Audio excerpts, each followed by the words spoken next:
Assalamualaikum warahmatullahi wabarakatuh. Halo sahabat pembelajar. Pada malam ini saya kembali menjumpai saudara-saudara sahabat pembelajar untuk membincangkan atau kembali berdiskusi, belajar bersama mengenai hukum pemerintahan desa.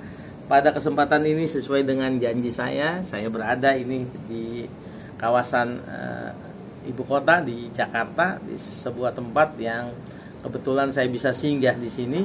Saya ingin menceritakan atau berbagi dengan saudara-saudara di konten belajar bersama ini, berdiskusi mengenai asas dalam desa atau penyelenggaraan pemerintahan desa, pembangunan desa, kemudian pemberdayaan desa dan pembinaan desa.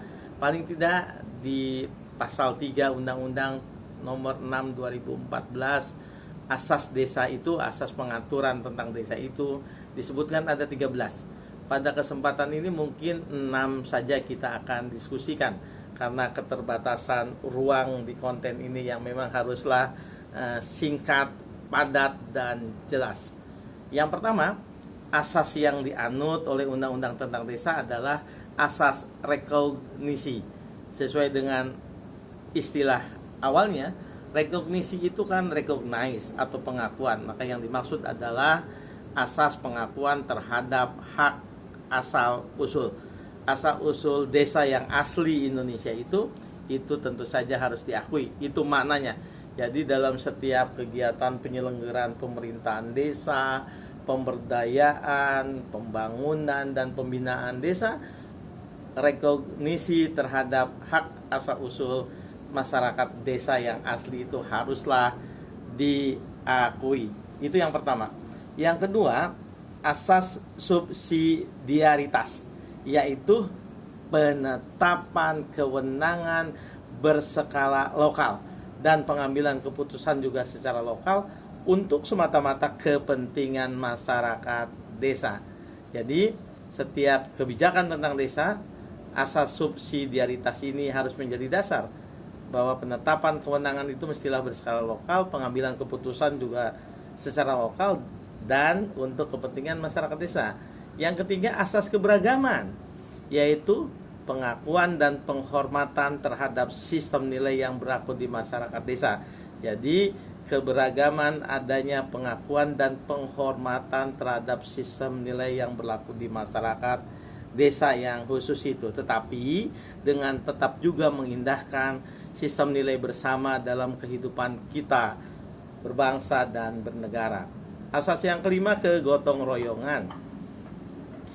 Sebelum sampai ke gotong royongan, kita tentu saja ada juga yang keempat, yaitu asas kebersamaan, yaitu semangat untuk berperan aktif dan bekerja sama dengan prinsip saling menghargai antara lembaga di tingkat desa dengan masyarakat desa untuk membangun desa. Jadi kebersamaan itu, semangatnya itu ketika berperan aktif antara lembaga-lembaga yang ada di desa dengan masyarakat desa. Jadi jangan sampai kemudian masyarakat desanya ingin ke kiri, kelembagaan desanya itu ingin ke kanan. Kita haruslah peran aktif antar lembaga masyarakat desa dengan masyarakat desanya itu harus sama-sama. Itulah prinsip atau asas kebersamaan. Yang kelima, asas kegotong royongan, yaitu kebiasaan saling menolong antar sesama warga desa di desa dalam membangun desa. Itu haruslah sama-sama.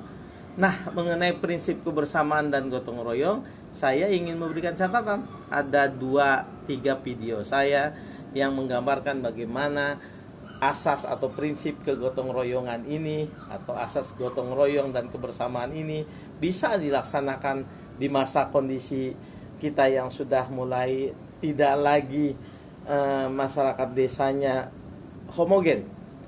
Saya misalnya tinggal di Geraha Kasai Asri perumahan.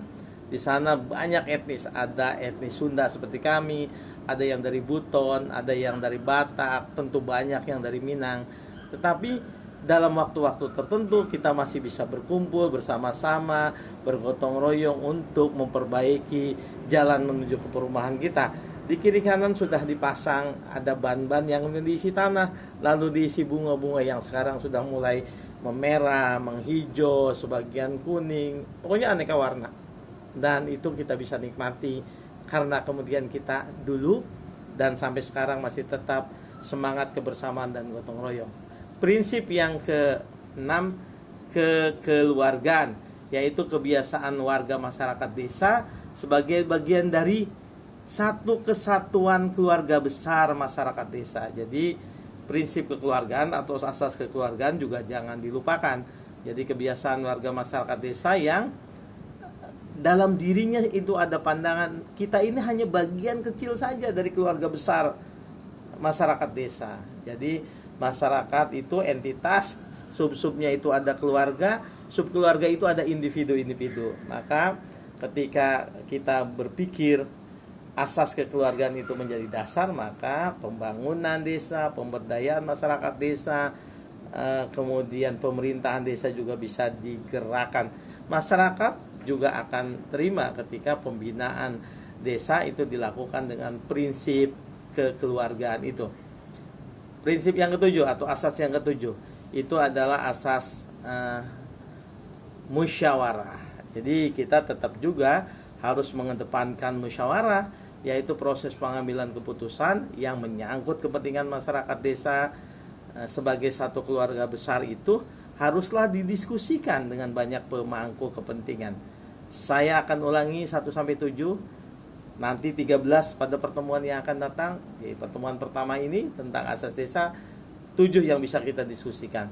Asas rekognisi, pengakuan hak asal usul, asas subsidiaritas, bahwa penetapan kewenangan itu harus bersifat lokal untuk kepentingan masyarakat desa, asas keberagaman, jadi penghormatan terhadap sistem nilai yang satu desa dengan desa lain berbeda, asas kebersamaan, asas kegotong royongan, asas kekeluargaan, dan yang ketujuh asas musyawarah.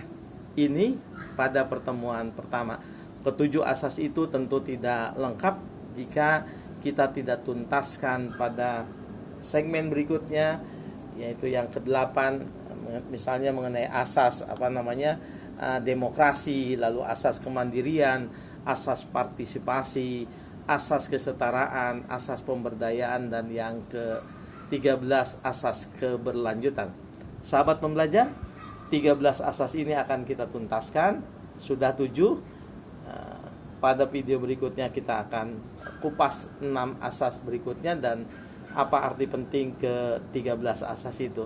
Saya pikir ini dulu dari suatu tempat di kawasan ibu kota saya menyampaikan ini. Mudah-mudahan ada manfaatnya konten belajar bersama hukum pemerintahan desa. Terima kasih, salam sehat. Assalamualaikum warahmatullahi wabarakatuh.